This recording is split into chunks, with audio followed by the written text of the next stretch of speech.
If you look between Greece and China, you'll find one glaringly obvious similar aspect to the two. Myths everywhere and plenty of tea to drink. Oh, wait a minute. Oh, no.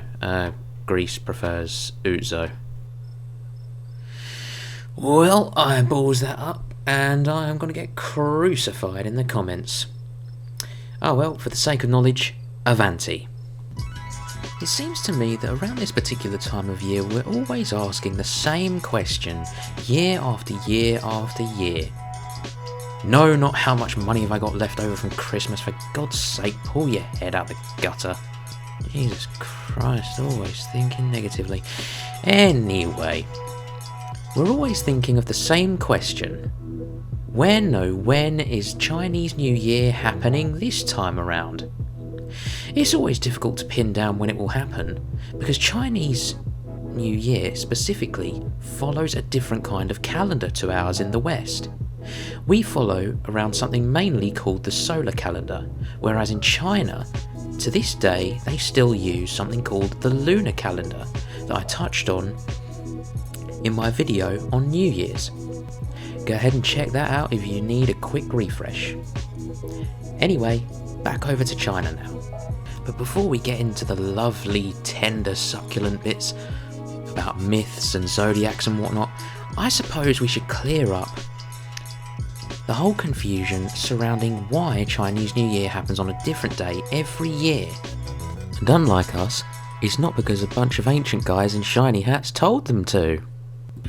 The lunar calendar records 1 month from one new moon in 1 month to the next, with all the phases of the moon in between.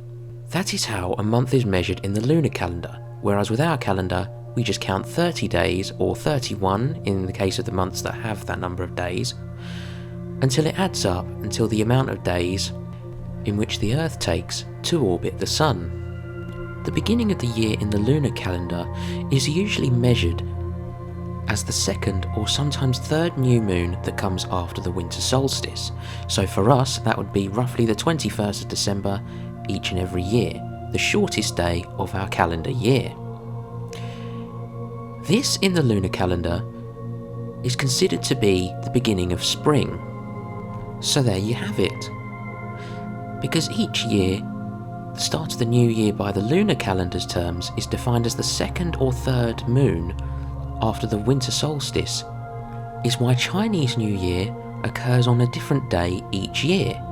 But what's the story with the Chinese Zodiac? The way in which each year runs on a 12-year cycle and has a different animal representing it.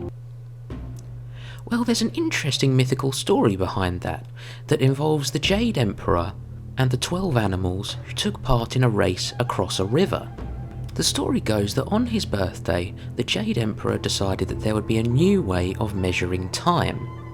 He told the animals that there was to be a swimming race, and the first 12 animals to make it across the river would have years named after them.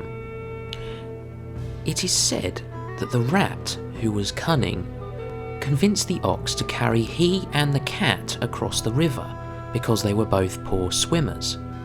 When the race was underway, the ox carried the cat and the rat across the river. However, as they were nearing the river's edge, where the Jade Emperor awaited, the rat pushed the cat into the river and then jumped down from the ox's head onto the riverbank before the ox could climb the bank, and so became the first animal to win the race. Therefore, the first animal in the Chinese Zodiac became the rat, followed by the ox, the tiger, the rabbit, the dragon, the serpent, the horse, the goat, the monkey, the rooster, the dog, and finally, the pig. It is because of this tale that we have the Chinese Zodiac and the order in which the animals are today. However, as for the cat, who finished in last place in 13th, did not make it onto the Chinese Zodiac as a result. And because he knew it was the rat who had tricked him and pushed him into the river, would forever chase after and hunt the rat. Which is why, according to Chinese myth, the cat chases after rats and mice to this day. That is the story of how the Chinese Zodiac came to be. However, there is a bit more depth to it, and I really recommend that you go and check it out for yourself, because it's way more complex than that. All I've done is just skimmed over the basics to give you a basic idea. But really, I do recommend going and researching this yourself, because it's such a unique and intriguing way of designing a zodiac. Speaking of the word unique, let's delve into some of the traditions that this rather different way of welcoming in the new year has to offer us. Similarly to much of the world's way of welcoming in the new year, Chinese New Year involves a lot of fireworks. Interestingly enough though, fireworks are let off as a way to drive out evil. More specifically, in fact, this is a Chinese tradition that originates again from myth. It involves the story of a village that was plagued by a lion-like demon known as Nian. This entity would plague the village, devouring grain stocks, livestock, and especially his favourite dish, children. One New Year's Eve, a traveller came to stay in the village, and the villagers, frightened of the monster's return, consulted the traveller on how to deal with Nian. So, when Nian approached the village, the traveller let off lots and lots of firecrackers, which scared the monster away. And that is why fireworks are let off in their hundreds on Chinese New Year.